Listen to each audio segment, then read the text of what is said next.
Hey folks, Richard here. Don't forget my blog, We Are Facts Working People, we know what's up.blogspot.com. I wanted to just say a few words again about the victory, Zohran Mamdani's victory. And it is exciting anytime there is a pushback, and this was a major pushback, a defeat. Look at the millions they spent trying to undermine him, the racist attacks and everything else. And he had 100,000 volunteers, and he's got popular support because he's speaking to the real issues. And so it's very, very exciting. And then a little Zoom meeting we have, and some of you I have invited to it. Let me know if you've changed your mind and you'd like to come on, visit us some point. We're not crazy. There's not a big bunch of us or anything like that. We're just some folks trying to stay alive on events and so forth. And but at the same time, especially if you're older, like his speech, it's an exciting speech. But now I watched a little bit of Katie Halper this morning, and they were discussing it there. That one of the leading female figures in Jewish Voices for Peace was there, and a Palestinian American, I can't remember, and of course Katie Halper. And it was a very good discussion about the need to build this movement. But the movement that they were talking about building, it's all around electoral politics, electoral power. But we can't win with electoral power. The reality about voting is that we've won very little through it. Although we should defend the right to vote, it's an important concession we got from them.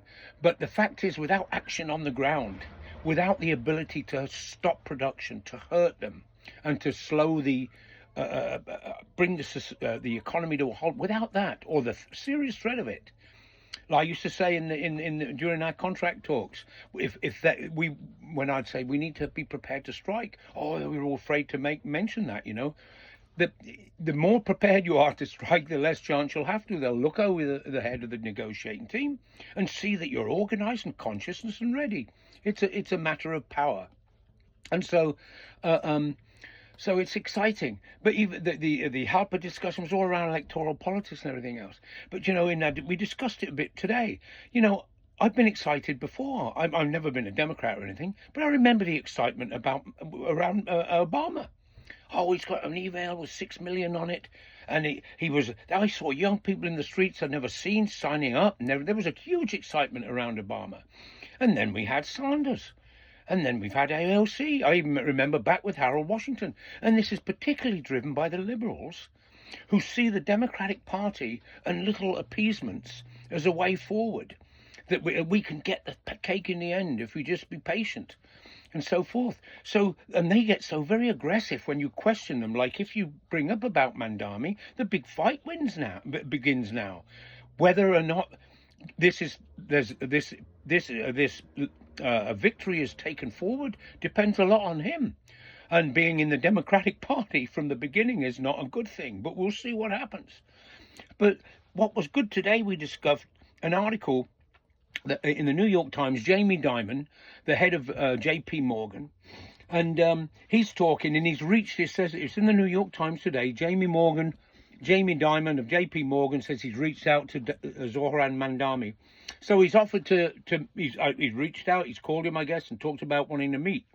And he says in it, it's really telling, these quotes, it's important to listen to the way the ruling class talks when they're writing in journals or papers that are mostly for them or the upper middle classes.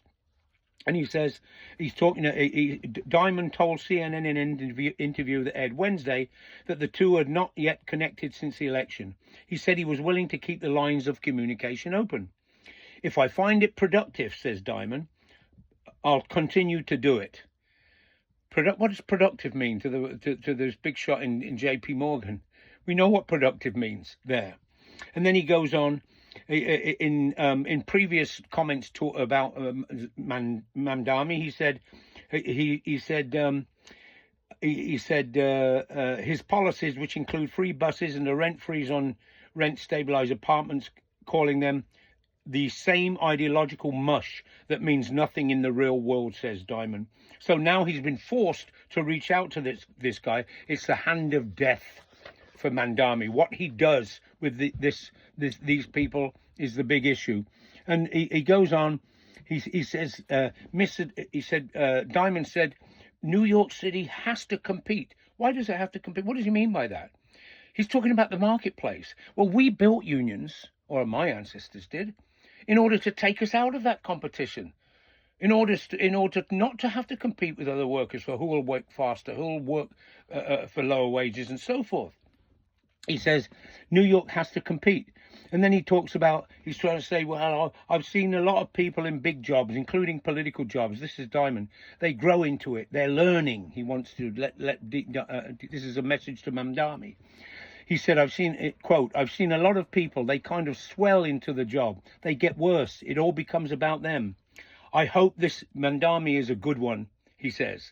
This is all for Mamdani, all of this talking.